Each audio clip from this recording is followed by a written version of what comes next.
it is better that rule of law works rather than an individual, using a certain rule to work. And so we are all respecting the fact that whilst we are into constitutional government, you cannot just pick somebody and put him into prison. You need to follow due processes here and there. But Alfred should know better that as we speak now, he owned the state, and so he should try as much as possible to pay this amount so that the state could also set him free. He has admitted that he will be paying the 51 million cedis.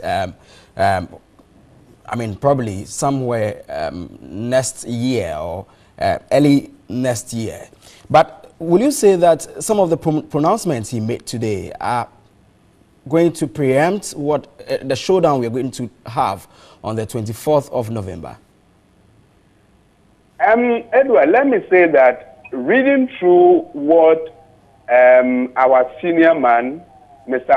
Amidu, has done, especially reading through his statement yesterday, what I gather, which is the most important thing, is Article 2, Clause 3 and 4 that Martin Amidu quoted, which is in the Constitution, and it is something of a value to some of us who studied governance, in the fact that something that is enshrined in the Constitution and Supreme Court has given an instruction and an order that a citizen of this country, if you have done something wrong and the Supreme Court asks you to work at it, you should try as much as possible to settle your debt. And admittedly, he has paid a portion of the amount, the 4 million.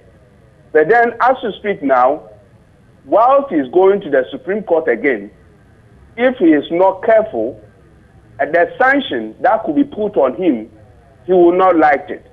So I think at this point of the day and the time, his lawyer too should have also known better and advise him strongly that it is prudent and better on his part to organize himself and do proper thing by arranging such that he will be able to give a correct advice to himself and give maybe postdated checks or some timeline given to the court that this is the period and time that he's going to raise all those amounts to pay to the state.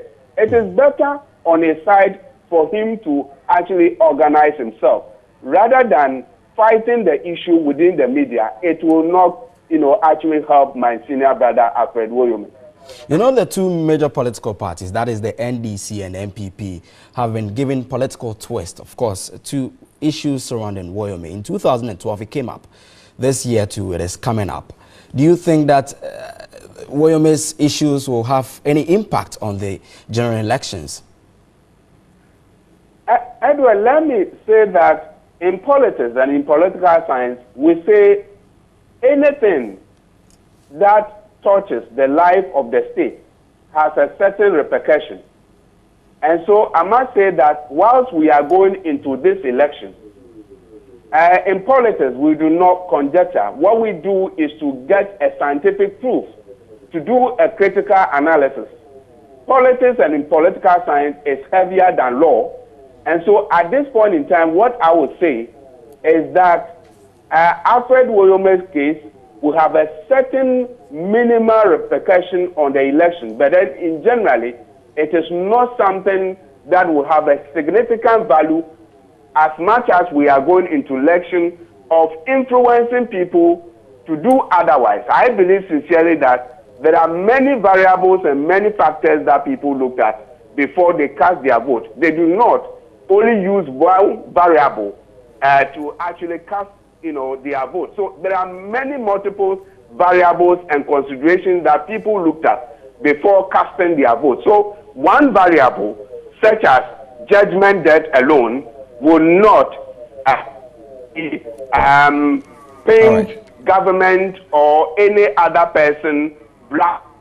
It also depends on the fact that if Alfred Woyome could actually justify, and which I think that he cannot justify anything, but for him to do the proper thing, going to the Supreme Court and tell the Supreme Court that this is the method, this is the procedure, and these are the timelines that he is going to actually use to be able to pay the amount to the state. He doesn't own the government. He should bear in mind that he owns, Ghana, and he owns, our sovereignty, and the institutions will catch up to him. So it is better for him to do the honorable thing by organizing himself to be able to settle this amount immediately as much as possible. And so going into this election, somebody somewhere could talk about it. And looking at it from a political arena and in political science point of view, I think your point has been well made. It will not